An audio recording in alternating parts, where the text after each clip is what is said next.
Students, last lecture में हम लोगों ने multiple and sub multiple angle formulas discuss किया था, sine 2 theta, cos 2 theta, tan 2 theta and then sine 3 theta, cos 3 theta and tan 3 theta. इस तरह के फार्मूलाज मैंने आपको दिए थे। So these are multiple and sub multiple angle formulas. उसके बाद मैंने कुछ आइडेंटिटीज बताई थी and all those identities are really important. तो आई होप वो सारी आइडेंटिटीज आपने याद कर ली होंगी। अब देखिए, आज के लेक्चर में हम मल्टीपल सब मल्टीपल एंगल फार्मूला को यूज करके कुछ क्वेश्चन सॉल्व करेंगे। ऐसे सबसे पहला क्वेश्चन जो होगा हमारा, we are going to find out the value of sin 18 degree. We have to find out the value of sin 18 degree. अब देखिए, यहाँ पे आपको याद होगा हमने sin 15 डिग्री, sin 75 डिग्री इस तरह की वैल्यूज फाइंड आउट की थी, बट वहां पे हमने कंपाउंड एंगल फॉर्मूला यूज किया था।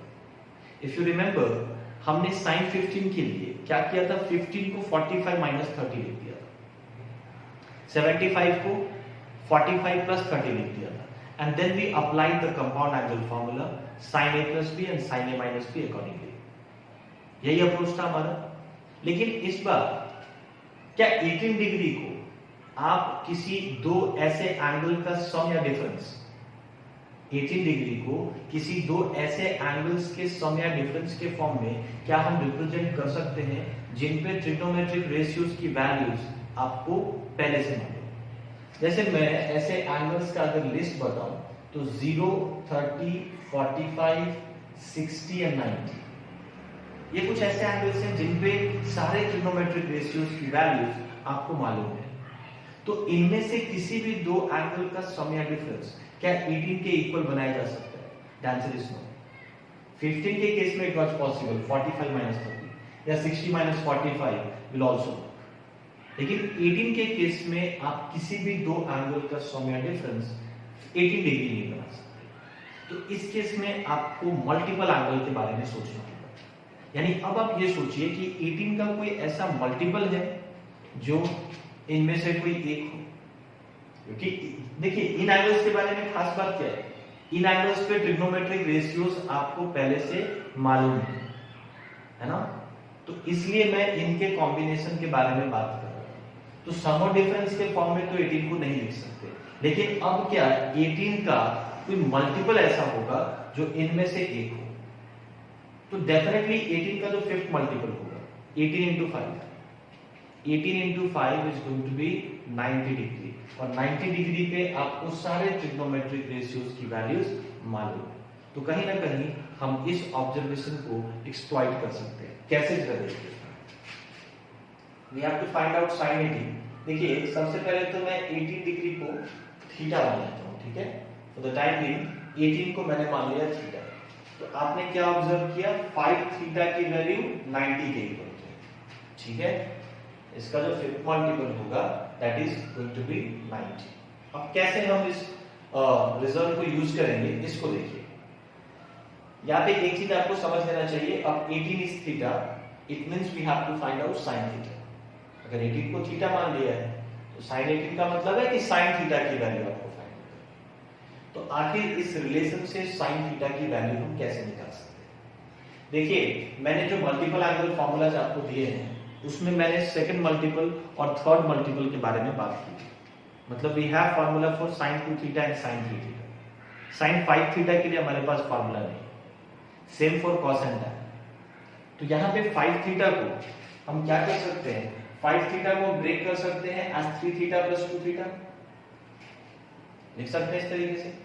अब कहीं ना कहीं मैं 2 थीटा को राइट हैंड साइड में ले जाकर ऐसे लिख देता हूं, 3 theta is equal to 90 minus 2 theta. अब देखिए, इस पॉइंट पे अब मैं ट्रिग्नोमेट्रिक रेशियो इंट्रोड्यूस करूं, क्योंकि अल्टीमेटली आपको sin थीटा चाहिए।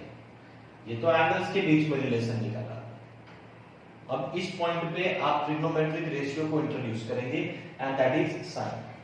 तो देखिए, दिमाग में तो यही आता है कि दोनों तरफ sin ऑपरेट कर दिया जाए, लेकिन मैं आपको बता दूं, जब आप cos ऑपरेट करते हैं तो ये रिजल्ट आसानी से सॉल्व होता है।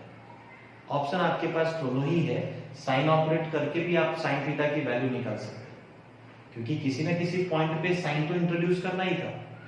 तो एक नेचुरल चॉइस यही होता है कि आप साइन ऑपरेट करें, बट हमने ये काम किया हुआ है और मैं आपको बता दूं, when you operate cos on both sides तो ये कैलकुलेशन ज्यादा आसान है। वैल्यू तो हम तब भी साइन थीटा की ही निकालेंगे, लेकिन जब आप दोनों तरफ कॉस ऑपरेट करते हैं, इधर cos 3 थीटा मिल जाएगा और इधर मिल जाएगा cos ऑफ 90 माइनस 2, और अलाइड एंगल फॉर्मूला का इस्तेमाल करके cos 90 माइनस 2 थीटा को हम क्या लिख सकते हैं, sin 2 थीटा। कॉम्प्लीमेंट्री एंगल है तो cos sin बन जाएगा, इट बिकम्स sin 2 थीटा, और ये फर्स्ट क्वाड्रेंट का एंगल है तो वी कीप इट पॉजिटिव, ठीक है। सो cos 90 minus 2 theta will become sin 2 theta. क्या किया हमने इस स्टेप में, दोनों तरफ cos ऑपरेट किया। अब देखिए cos 3 थीटा को हम क्या लिख सकते हैं, using the multiple angle formula I can write cos 3 theta as 4 cos cube theta minus 3 cos theta, and similarly I can write sin 2 theta as 2 sin theta into cos theta. Now what we can see, cos theta आप दोनों side से common लेके cancel out कर सकते हैं। So if you take cos theta common from LHS, you are going to get 4 cos square theta minus 3, and this will become 2 sin theta. What I did, यहाँ से cos theta और यहाँ से cos theta common लेके cancel out कर दिया, तो we are left with this। अब देखिए यहाँ पे sin theta आ चुका है, लेकिन यहाँ पे we have cos square theta, तो it is better अगर आप cos square theta को भी, मतलब यहाँ पे जो cos का टर्म है इसको भी sin में कन्वर्ट कर दिया जाए, और ये बहुत ही आसानी से किया जा सकता है अगर आप cos स्क्वायर थीटा को 1 माइनस sin स्क्वायर थीटा लेते हैं, -3 इक्वल्स 2 sin थीटा। अब सी रेस्ट इज कैलकुलेशन, इसके बाद आपको सिर्फ कैलकुलेशन करना है, नथिंग एल्स इज रिक्वायर्ड। तो देखेंगे cos स्क्वायर की जगह 1 minus sin square, it is coming from the identity sin square plus cos square 1 के इक्वल होता है, तो cos स्क्वायर को आप डेफिनेटली 1 माइनस sin स्क्वायर लिख सकते हैं। तो यहां से आप अगर इस इक्वेशन को सिंपलीफाई करें तो it will become 4 minus 3, it becomes 1 minus 4 sin square theta equals 2 sin theta। इस इक्वेशन को वापस रीअरेंज करें तो we can rewrite this equation as 4 sin square theta plus 2 sin theta, इसको RHS में लेके जाओ, minus 1 equals 0। मैंने कुछ नहीं किया, इसको रीअरेंज किया and then we can write the equation as. देखिए अब इस पॉइंट पे आपके पास एक इक्वेशन है जो sin थीटा में क्वाड्रेटिक है, it is quadratic in sin theta.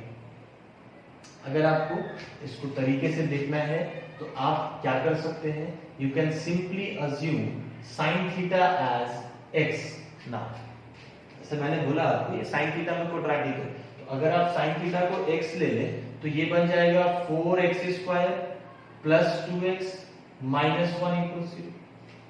अब इस क्वाड्रेटिक के रूट्स आप आसानी से फाइंड आउट कर सकते हैं using the formula -b plus minus root d by 2, where d is discriminant, that is b square minus 4ac।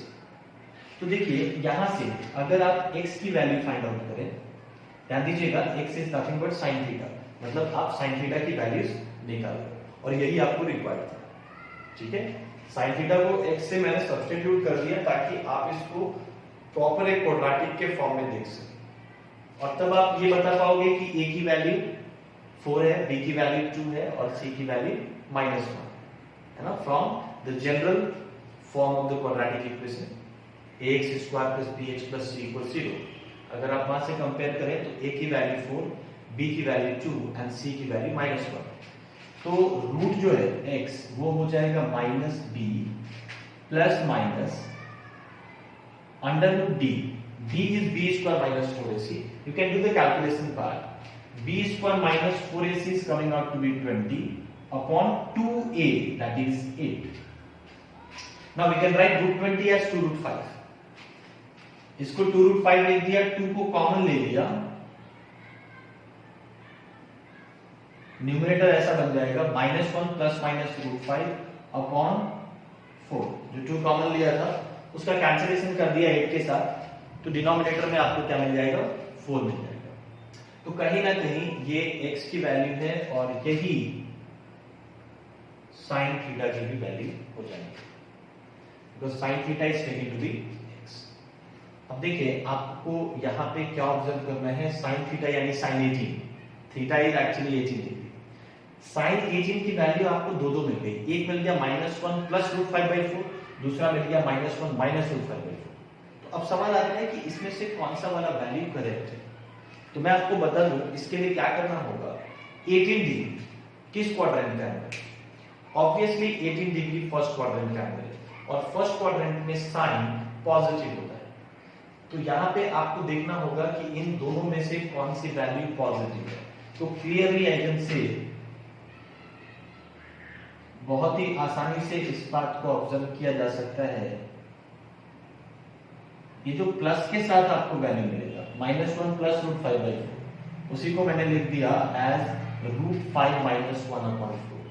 देखिए √5 is 2 point something, √5 exact value निकालने की जरूरत नहीं है, इतना तो आप बोल ही सकते हैं कि √5 की वैल्यू 2 पॉइंट समथिंग होगी। Now 2 point something -1 is a positive value, 1 point something मिलेगा, upon 4 is going to be positive.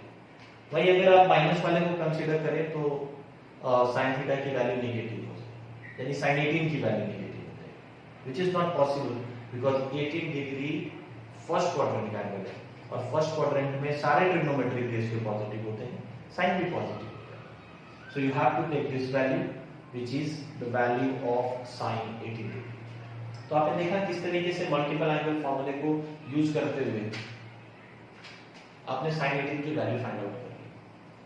अब देखिए साइन 18 जब मिल चुका है तो कॉस 18 भी आपको मिल जाएगा, है ना। एक्चुअली हम लोग 18 के चारों मल्टीपल्स यानी 18, 36 फर्स्ट 4 मल्टीपल्स 18, 36, 54 और 72, इन चारों मल्टीपल्स पे साइन और कॉस की वैल्यू एटलीस्ट फाइंड आउट करते हैं। ठीक है, तो देखिए 1 बाय 1 सबसे पहले साइन 18 आ गया।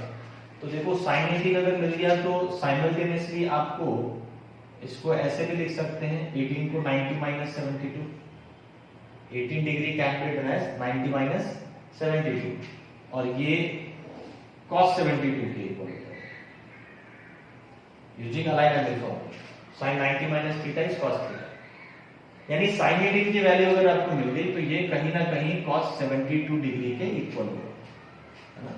ये आप याद रख सकते हैं, अगर किसी भी दो एंगल का सम 90 डिग्री है, इसको a बोल दिया इसको b बोल दिया, अगर a + b 90 है तो sin a cos b के इक्वल है या sin b cos a के इक्वल है। ऐसा आप tan और cot के लिए भी बोल सकते हैं, tan a cot b के इक्वल हो जाएगा या tan b cot a के इक्वल हो जाएगा। And same can be said for sec and cosec, sec a equals cosec b या sec b equals cosec a। तो 18 डिग्री पे sin अगर आपको पता है तो कहीं ना कहीं 72 का cos भी वही होगा। ठीक है, अब देखिए sin 18 की मदद से we can find out cos 18 using this identity again. Cos 18 will become √1 - sin square 18। देखो आपको पता होना चाहिए, हम cos थीटा को क्या लिख सकते हैं, √1 - sin square थीटा, यहाँ पे प्लस माइनस दोनों होते हैं। Again I am using the same identity, sin square plus cos square is 1, तो cos square theta is 1 - sin square theta, तो cos थीटा क्या हो जाएगा, plus minus √1 - sin square, correct. cos theta plus minus √1 - sin square theta के equal होगा। लेकिन जब cos 18 की बात हो रही है तो डेफिनेटली आपको प्लस वाला कंसीडर करना है ना, because cos 18 is positive. 18 first quadrant का है, मैंने पहले भी बता दिया, फर्स्ट क्वाड्रेंट पे सारे ट्रिग्नोमेट्रिक रेशियो पॉजिटिव। तो यहाँ पे sin 18 की वैल्यू आप यहाँ से उठा के रख दोगे and you will calculate the value. देखो मैं डायरेक्ट यहाँ पे रिजल्ट लिख दे रहा हूं, बट ये कैलकुलेशन आप खुद से करके देखिएगा। This is going to be this, ये वैल्यू आपको √10 + 2√5 sin 18 की जगह पे हमने क्या रखा है, √5 - 1/4। इसको जब आप सिंप्लीफाई करेंगे तो आपको अल्टीमेटली क्या मिलेगा, 10 + 2√5/4। ठीक है, and 10 + 2√5 is under square root, 4 square root के बाहर, आप कैलकुलेट करके देखिएगा, you will get the same result. तो अभी तक आपने sin 18 की वैल्यू निकाली which is same as cos 72, cos 18 भी आपने फाइंड आउट कर लिया sin 18 की मदद से, और ये भी आप लिख सकते हैं यहाँ पे, अगर cos 18 की वैल्यू मिल चुकी है तो it is same as sin 72। Same funda लगा रहे हैं, 18 का जो कॉम्प्लीमेंट्री पेयर है, मतलब वो कौन सा एंगल है जो 18 के साथ ऐड अप होकर 90 बनता है, दैट इज 72। तो अगर 18 का cos लिया है और 72 का sin लेते हैं आप, तो वो दोनों वैल्यूज इक्वल हैं, ठीक है। सो ऑल टुगेदर हमने मल्टीपल एंगल फार्मूला यूज करके sin 18 की वैल्यू फाइंड आउट करी। अब देखिए हम बात करेंगे 36, sin 18 cos 18 दोनों फाइंड आउट करेंगे। अब हम बात करेंगे the next angle that is 36। तो sin 36 और cos 36 की वैल्यू हम कैसे फाइंड आउट कर सकते हैं, इस पे अब हम बात करेंगे। तो देखो sin 36, in fact it is better to find out cos 36 first।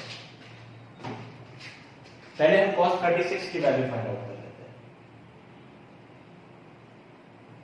जो नेक्स्ट क्वेश्चन होगा हमारा that is find value of cos 36। School exam में आपसे पूछा भी जा सकता है। देखिए cos 36 को फाइंड आउट करने के लिए once again I am going to use this value, sin 18 की वैल्यू का इस्तेमाल हम वापस से करने वाले हैं। देखिए आपके पास एक फार्मूला है, cos 2 theta can be written as 1 minus 2 sin square theta. वैसे तो cos 2 थीटा के लिए और भी फार्मूलाज हैं, cos 2 थीटा को आप cos square minus sin square भी लिख सकते हैं, या 2 cos स्क्वायर थीटा -1 लिख सकते हैं, या 1 minus tan square upon 1 plus tan square. ये रिजल्ट भी आप यूज कर सकते हैं cos 2 थीटा के लिए। लेकिन हम जानबूझकर के ये रिलेशन यूज करेंगे, क्योंकि देखिए अगर यहाँ पे मैं थीटा की वैल्यू 18 रख दूं, थीटा की वैल्यू अगर 18 रख दूं तो ये बन जाएगा cos 36 और इधर मिल जाएगा 1 minus 2 sin स्क्वायर 18 डिग्री, है ना। थीटा को मैंने सिंपली क्या रख दिया, 18 रख दिया। ये रिलेशन, ये जो आइडेंटिटी है ऑलरेडी हमारे पास है। sin 18 की वैल्यू आपके पास है, सो अगर आप sin 18 की वैल्यू यहां पे पुट कर दे, इसको कैलकुलेट कीजिए, जो रिजल्ट आपको मिलेगा that is going to be √5 + 1 upon 4। Calculation का काम मैं आपके ऊपर छोड़ रहा हूं, this is a very simple calculation, कोई भी कर सकता है। वैल्यू आपको क्या मिलेगी, √5 + 1 अपॉन 4।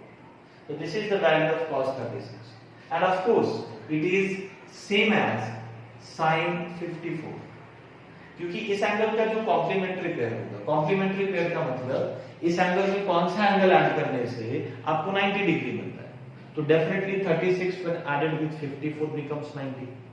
तो 36 का cos और 54 का sin दोनों इक्वल है ना। सेम उल्टा भी कर सकते हो, इसका cos ले लो 54 का और 36 का sin ले लो तो भी इक्वल। क्लियर है क्या?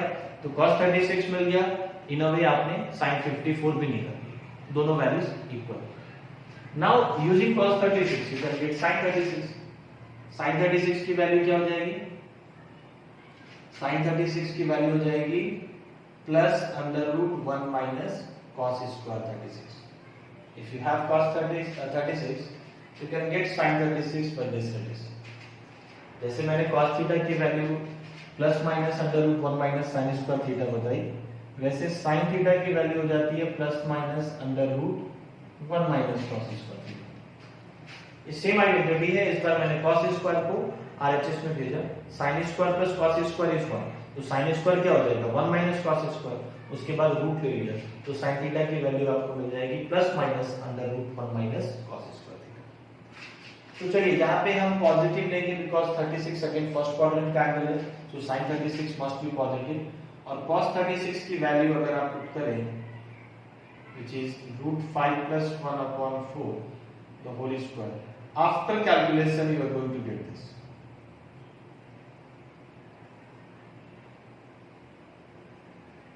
सिमिलरिटी आप ऑब्जर्व कर सकते हैं, cos 18 के लिए प्लस था, sin 36 के लिए यहाँ पे माइनस साइन आ चुका है।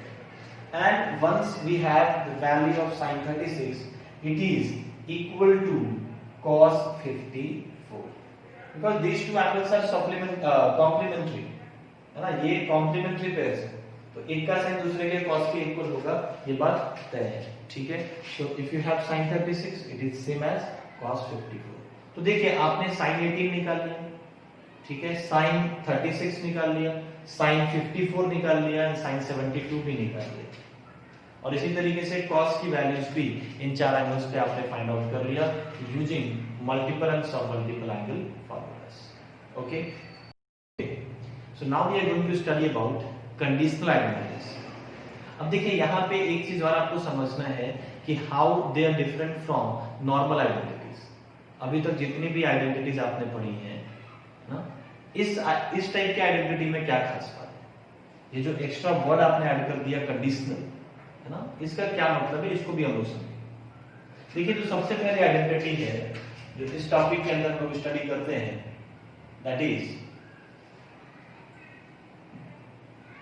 if a plus b is n pi plus pi by 4, अगर किसी भी दो एंगल का सम a and b n pi plus pi by 4 के फॉर्म में है, जहां की n एक इंटीजर है, n is simply an integer, यानी आप n की वैल्यू अगर 0 रख दें तो a plus b simply pi by 4 बन जाएगा, यानी 45 डिग्री हो जाएगा। n की वैल्यू अगर आप 1 रख दें तो a plus b pi plus pi by 4 यानी 5 pi by 4 होता है।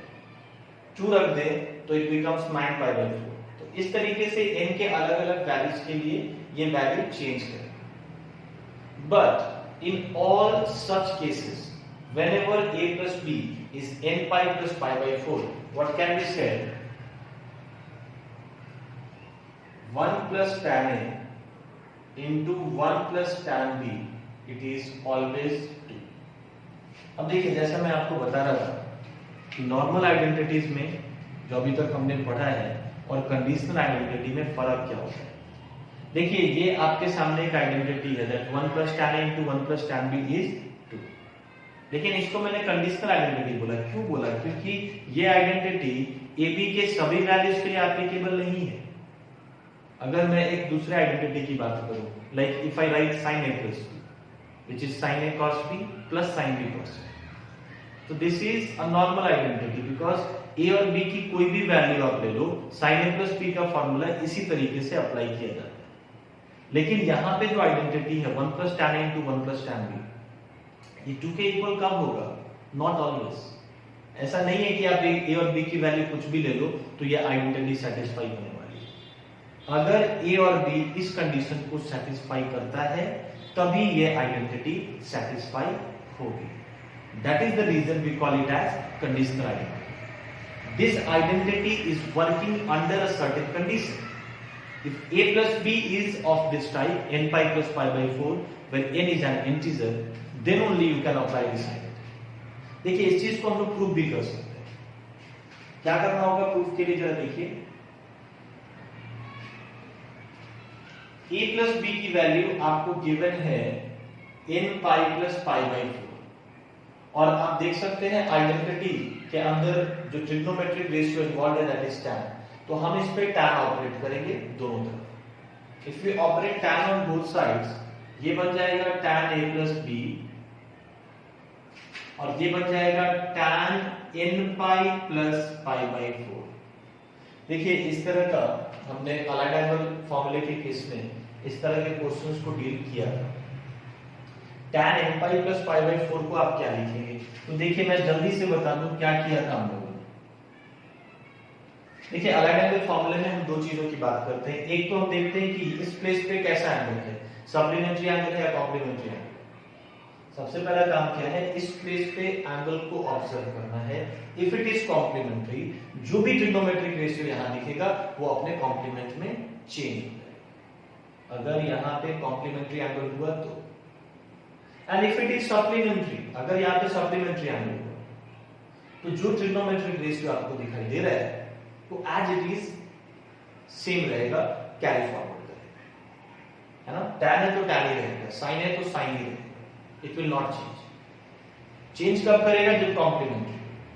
अब कॉम्प्लीमेंट्री सप्लीमेंट्री का मतलब क्या होता है? Complementary is odd multiple of pi by 2, supplementary is any multiple of pi. Pi का कोई भी मल्टीपल सप्लीमेंट्री का। तो यहाँ पे n being an integer, n pi must be a supplementary angle। n अगर कोई इंटीजर है तो n pi यानी pi का इंटीग्रल मल्टीपल है, it must be a supplementary angle। So I can say that if this is supplementary, then the result is going to be tan pi by 4, और इसका कोई काम नहीं होता। सप्लीमेंट्री है तो बिना चेंज किए मैंने इस एंगल के साथ लिख दिया है इसको, कॉम्प्लीमेंट्री होता तो चेंज करके इस एंगल के साथ लिख देते, ये आगे कोई रोल नहीं है इसका, ये बस यही डिसाइड करने के लिए कि चेंज करना है नहीं करना है। अब हम बात करते हैं quadrant. Next we talk about quadrant, and depending on the quadrant and the ratio involved we decide the sign. Quadrant को देखते हुए और जो ट्रिग्नोमेट्रिक रेशियो इन्वॉल्व है उसको ध्यान में रखते हुए हम साइन के बारे में कंक्लूड करते हैं, SIGN साइन। तो यहाँ पे ये किस क्वाड्रेंट का एंगल है ये कैसे पता चलेगा? देखिए, you have to make two cases, एक बार n को ऑड लेना पड़ेगा और एक बार n को इवन लेना, क्योंकि ऑड और इवन के लिए ये एंगल डिफरेंट क्वाड्रेंट्स में लाई करेगा। जैसे मान लो अगर मैंने n को इवन लिया, n इवन का मतलब है n pi now becomes even multiple of pi, और मैंने आपको बताया है कि पाई का इवन मल्टीपल हमेशा पॉजिटिव x के लॉन्ग होता है। If you are taking n as even, तो n pi is pi का even multiple, और pi का even multiple I send positive x के लॉन्ग होता है, and then plus pi by 4। इसमें जब ऐड करोगे यानी you have to go anti clockwise, addition होगा तो एंटी क्लॉकवाइज आना है, तो pi by 4 एंटी क्लॉकवाइज जाएंगे तो आप किस क्वाड्रेंट में जाएंगे? फर्स्ट क्वाड्रेंट में, यानी n इवन के लिए ये एंगल फर्स्ट क्वाड्रेंट का एंगल है, और इन को अगर मैं ऑड लूं तो ये पाई का ऑड मल्टीपल बन जाता है। सप्लीमेंट्री तो है नहीं, पाई का कोई भी मल्टीपल हो, ऑड हो इवन हो, इससे फर्क नहीं पड़ता, दिस एंगल इज सप्लीमेंट्री। और इसका हमने देखा क्या रिजल्ट है, विदाउट चेंजिंग द रेशियो मैंने आगे भी tan को कैरी फॉरवर्ड कर दिया। अब हम बात कर रहे हैं क्वाड्रेंट के, तो वहां पे ऑड इवन से फर्क पड़ेगा। ऑड के लिए n पाई नेगेटिव x के लॉन्ग होगा, पाई का ऑड मल्टीपल नेगेटिव x के लॉन्ग होता है, ये भी मैंने आपको कंक्लूड करके बताया है। अब प्लस पाई बाई 4 मतलब you have to go anti clockwise, तो यहां से पाई बाई 4 एंटी क्लॉकवाइज अगर आप जाएंगे तो you will reach in third quadrant. ये कब? जब n ऑड होगा। लेकिन कमाल की बात क्या है, फर्स्ट क्वाड्रेंट या थर्ड क्वाड्रेंट, इन दोनों क्वाड्रेंट्स में tan पॉजिटिव होता है, तो tan पाई बाई 4 की वैल्यू सॉरी पॉजिटिव होता है, तो हम सीधा इसको पॉजिटिव साइन के साथ छोड़ देंगे। फर्स्ट में भी tan पॉजिटिव है, थर्ड में भी tan पॉजिटिव, तो हम इसको पॉजिटिव साइन के साथ छोड़ देंगे और हमें वैल्यू क्या मिल जाएगी? tan pi by 4। tan pi by 4 मतलब tan 45, इट इज सिंपली 1। अच्छा एक मिनट, यहां पर tan a plus b का फार्मूला यूज कर लो, सो tan a plus tan b upon 1 minus tan a tan b, ये आपको किसके इक्वल मिल गया? 1 के इक्वल मिल गया। क्लियर है क्या? अब क्रॉस मल्टीप्लाई कर दीजिए, after cross multiplication we get tan a plus tan b equals 1 minus tan a into tan b।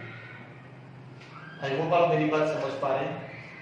देखो यहाँ पे इस इक्वेशन को अगेन हम थोड़ा रीअरेंज करेंगे और इस तरीके से लिख देंगे tan a plus tan b, इसको मैं इधर लेके आ जाता हूं, plus tan a tan b, इधर माइनस था इधर आ गया तो प्लस हो जाएगा, इक्वल्स 1। अब देखिए इस स्टेप में आपको एक छोटा सा मैनिपुलेशन करना है। आप अपनी तरफ से अगर इधर भी 1 ऐड कर दें और इधर भी 1 ऐड कर दें, इस LHS में भी 1 ऐड किया, RHS में भी 1 ऐड किया, तो कोई फर्क नहीं पड़ेगा, ठीक है।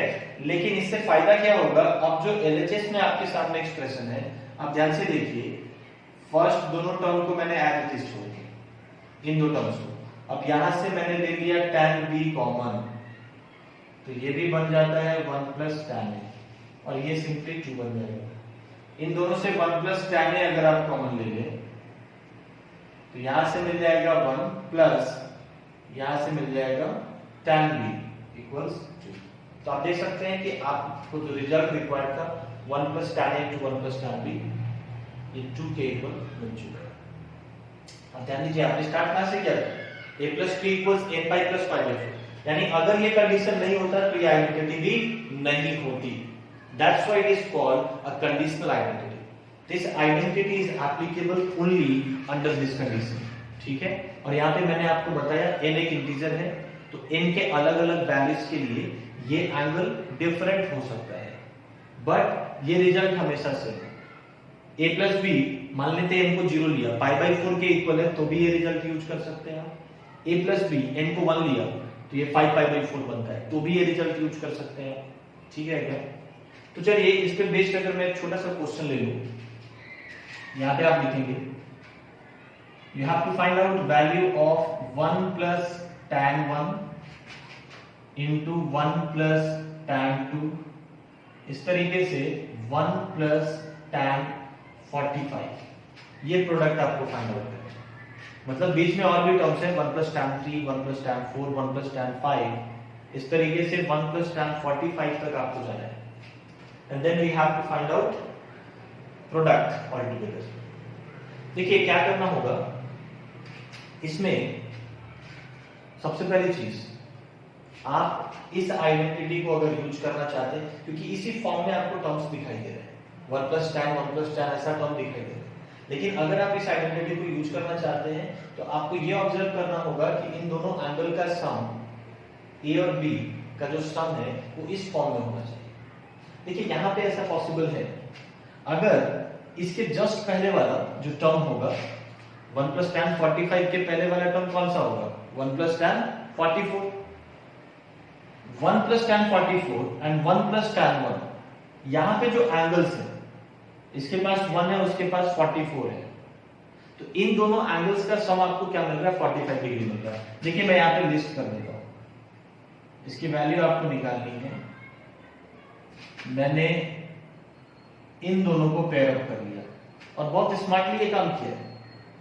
1 plus tan 1 के साथ 1 plus tan 44 क्यों ले रहे हैं, क्योंकि देखो इन दो एंगल का सम आपको क्या मिल रहा है, 45 मिल रहा है, इनटू 1 plus tan 2, इसके साथ 1 plus tan 43 ले रहे हैं, इन दोनों का सम भी आपको 45 डिग्री मिल रहा है, 45 या पाई बाई 4 एक ही चीज है।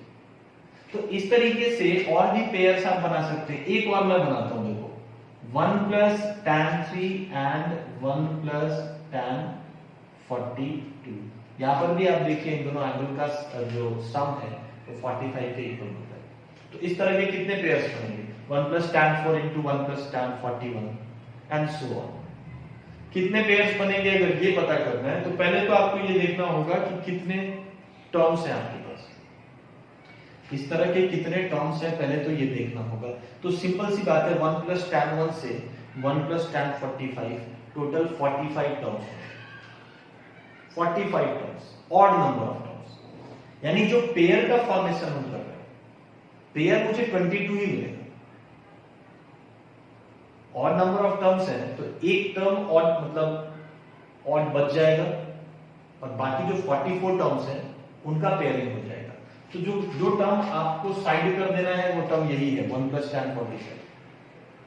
इसके अलावा 1 plus tan 45 के अलावा बाकी जितने टर्म्स बचे वो पेयर अप हो जाएंगे। मैं आपको बताता हूं इस सीक्वेंस में जो आखिरी पेयर बनेगा वो कौन सा बनेगा। देखिए 1 plus tan 22 into 1 plus tan 23। ये देखिए 22 पेयर आपके सामने मैंने लिख दिए, 1 plus tan 1, 1 plus tan 44, 1 plus tan 2, 1 plus tan 43 and lastly 1 plus tan 22 and 1 plus tan 23। Still you can see इन दो एंगल्स का सम आपको क्या मिल रहा है, 45 के इक्वल मिल रहा है। और इसके बाद एक जो टर्म आपका बच जाएगा अकेला, दैट इज 1 plus tan 45। इन सब का प्रोडक्ट आपको फाइंड आउट है।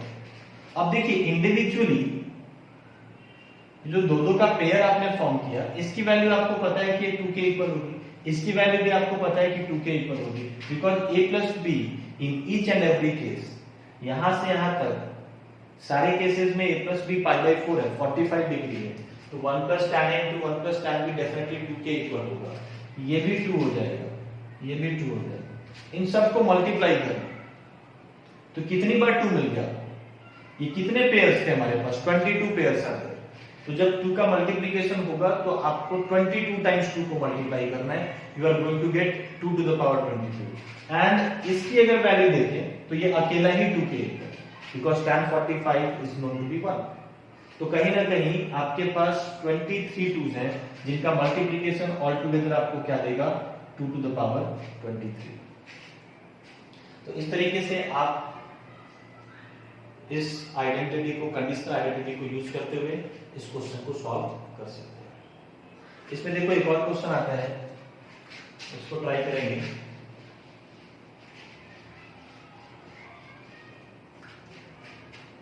If a plus b is 3 pi by 4, अगर a plus b 3 pi by 4 के इक्वल है, then find 1 plus cot a into 1 plus cot b। अब देखिए इसको समझते हैं हम लोग। यहां पे a plus b की वैल्यू 3 pi by 4 है। देखिए इस केस में आप जो पुराना वाला रिजल्ट है उसको यूज नहीं कर सकते, क्योंकि पुराने वाले केस में a प्लस बी की वैल्यू आपको n pi plus pi by 4 के इक्वल मिलती है, और n के किसी भी इंटीग्रल वैल्यू के लिए, n इंटीजर था, n के किसी भी इंटीग्रल वैल्यू के लिए आपको यहाँ पे 3 पाई बाई 4 तो नहीं मिलने वाला है, यानी this result, the previous result is not applicable in this case. ठीक है, तो देखिए इस केस में क्या करना होगा, इस केस में आपको सेम अप्रोच जो वहां पे प्रूफ करने के लिए आपने यूज किया था, देखो यही फायदा होता है, आप किसी चीज को प्रूफ करते हैं तो वहां से कहीं ना कहीं आपको एक मेथड भी समझ में आता है। अभी जो हमने 1 plus tan A into 1 plus tan B को 2 किया, देखिए उसी अप्रोच को फॉलो करते हुए हम इस क्वेश्चन को सॉल्व कर सकते हैं।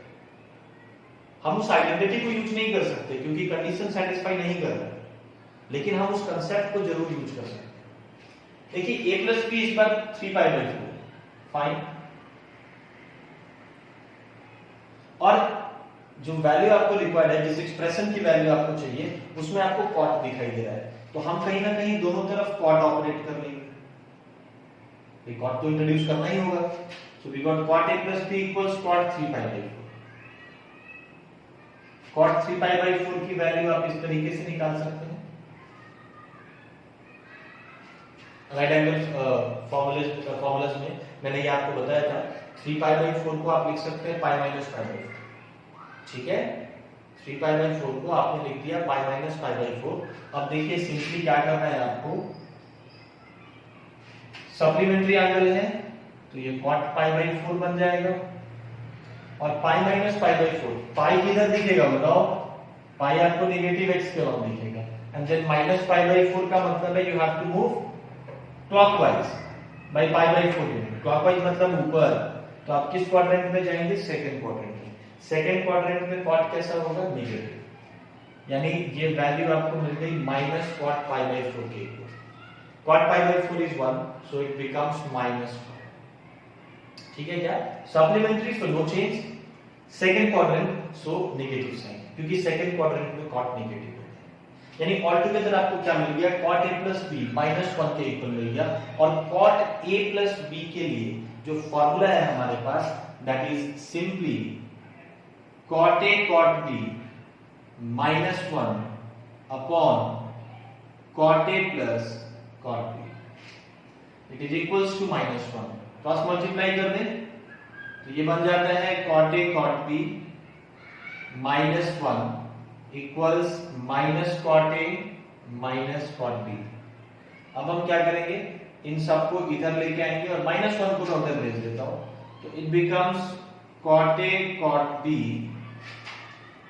Plus cot a plus cot b equals 1। अब आप क्या करेंगे, दोनों तरफ 1 ऐड करेंगे, इधर भी 1 ऐड कर दिया, LHS में और RHS में कोई फर्क नहीं पड़ेगा। अब देखिए वापस से ये जो आपको एक्सप्रेशन दिख रहा है, इनफैक्ट देखो इन जनरल आप एक रिजल्ट ध्यान में रख सकते हैं, ये एक्सप्रेशन आप आगे भी इनकाउंटर करोगे, 1 plus x plus y plus xy, 1 x y और xy, इसका जो सम है इसको आप सीधा लिख सकते हैं as 1 plus x into 1 plus y. तो ये रिजल्ट आप चाहे तो याद रख सकते हैं। कहीं भी इस तरह का एक्सप्रेशन दिखे, जैसे मान लो तुमको दिखता है x y plus x plus y, तो ये टेंडेंसी होनी चाहिए कि यार अगर मैं 1 प्रोवाइड कर दूं तो ये इस तरह से फैक्टराइज किया जा सकता है ना। तो यहाँ पे कुछ ऐसा ही सिचुएशन है, x की जगह पे वी हैव cot a मान लो, एंड y की जगह पे वी हैव cot b। तो we have cot a plus cot b plus cot a cot b। One thing is missing, that is 1 को ऐड दोनों साइड ऐड करके। अब इसको LHS को आप सीधा क्या लिख देंगे, अब तो रिजल्ट ही बन गया आपके पास 1 plus cot a into 1 plus cot b, और RHS में क्या आ जाएगा 2 आ जाएगा। देखिए कहीं ना कहीं जो अप्रोच है हमारा वो पुराने वाले क्वेश्चन से ही इंस्पायर्ड है ना, बस रिजल्ट यहाँ पे चेंज कर दिया। a प्लस b 3π/4 था, तो पुराना रिजल्ट हमने यूज नहीं किया, एक नया रिजल्ट हमने डिराइव किया। इनफैक्ट आप इस रिजल्ट को भी जनरलाइज कर सकते हैं, आप नोट करके लिख सकते हैं। और देखो अब ऐसे बहुत सारे रिजल्ट्स बन जाएंगे, तो सबको हम लोग नोट नहीं कर सकते। एक अगर तुमने याद कर लिया जो फर्स्ट रिजल्ट मैंने दिया, तो उसके बेसिस पे, और उसका प्रूफ भी आपको पता है, उसके बेसिस पे और रिजल्ट्स अगर रिक्वायर्ड हो तो आप निकाल सकते हैं यूजिंग द सेम अप्रोच। ऐसे इसको मैं लिस्ट कर देता हूं, इसको भी आप चाहें तो याद रख लीजिए। अगर a plus b n pi minus pi/4 के इक्वल होगा, प्रीवियस केस में it was n pi plus pi/4, now it is n pi minus pi/4। अगर दो एंगल का सम n pi minus pi/4 के इक्वल होगा, n इंटीजर है, 0 रखेंगे तो माइनस pi/4 बन जाएगा, 1 रखेंगे तो 3π/4 बन जाएगा, ये वाला तो केस। 2 रखेंगे तो 7π/4 बन जाएगा, 3 रखेंगे 11π/4 बन जाएगा। तो यहाँ पे कोई भी एंगल को n के अलग अलग वैल्यूज के लिए, this result is always applicable. 1 plus cot a into 1 plus cot b is, पहले वाले केस में tan था, यहाँ पे cot है। n pi minus pi/4 type का एंगल होना चाहिए, बस ये रिक्वायर्ड है। 3π/4 जरूरी नहीं है, तो दूसरा भी हो सकता है। अगर n का वैल्यू हम 2 ले, 3 ले, 4 ले, तो इस प्लेस पे आपको अलग अलग एंगल्स मिल सकते हैं, उन सब के लिए ये रिजल्ट एप्लीकेबल होगा। क्योंकि देखो इसके लिए भी प्रूफ वही है, जैसे आपने इस रिजल्ट को लिया और कॉट ऑपरेट किया, इस बार आप यहाँ पे कॉट ऑपरेट करें, तो इस साइड जब आप कॉट ऑपरेट करोगे, cot n pi minus pi/4, आप वापस से ऑड और इवन के अलग अलग केसेस बनाओ। जब आप इवन लेंगे, n को जब आप इवन लेंगे तो आपको ये फोर्थ क्वाड्रेंट मिलेगा, और n को जब आप ऑड लेंगे तो ये आपको सेकंड क्वाड्रेंट मिलेगा, ये आएगा। और सेकंड और फोर्थ दोनों में कॉट कैसा होगा, निगेटिव ही होगा। तो वैल्यू इसकी cot n pi minus pi/4, जब आप दोनों तरफ कॉट ऑपरेट करेंगे तो इसकी जो वैल्यू आपको मिलेगी वो -1 ही मिलेगी। और अगर RHS में -1 है, LHS में cot a plus b है, तो सारा कैलकुलेशन सेम फॉलो करेगा और रिजल्ट भी सेम होगा। ठीक है, तो इसको मैं प्रूफ नहीं कर रहा हूं क्योंकि ऑलरेडी मैंने कर दिया है।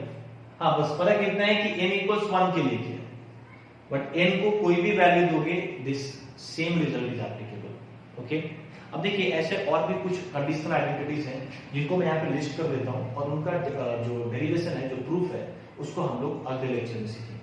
तो आप बस फटाफट इन आइडेंटिटीज को लिख लीजिए।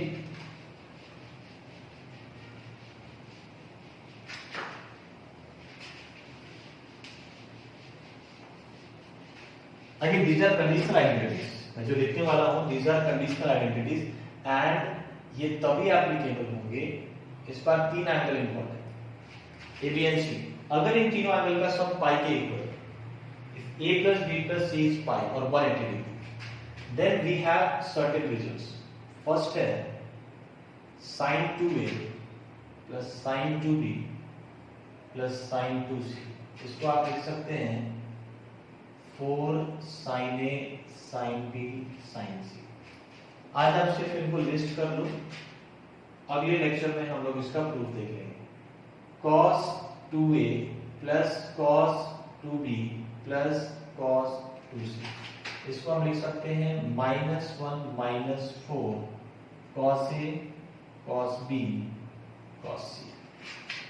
Third is sin a plus sin b plus sine C.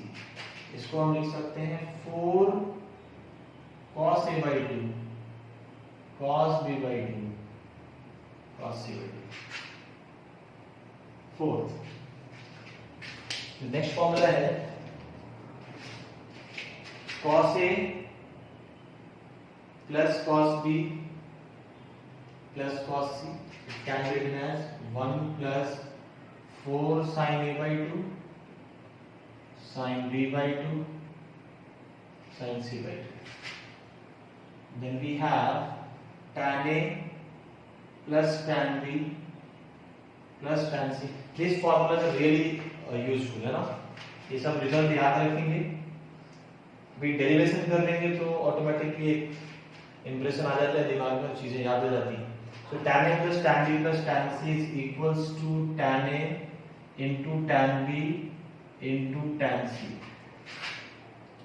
Then comes tan a by 2 into tan b by 2 plus tan b by 2 into tan c by 2 plus tan a by 2 into tan c by 2 is 1। Okay, then we have cot a cot b plus cot b cot c plus cot c cot a, this is equals to 1, and cot a by 2 plus cot b by 2 plus cot c by 2 is equal to cot a by 2 cot b by 2 into cot c by 2। तो ये जो 8 results है इनको हम अगले lecture में prove करेंगे। ठीक है, आज का लेक्चर मैं यहीं पे खत्म करता हूँ। Thank you very much.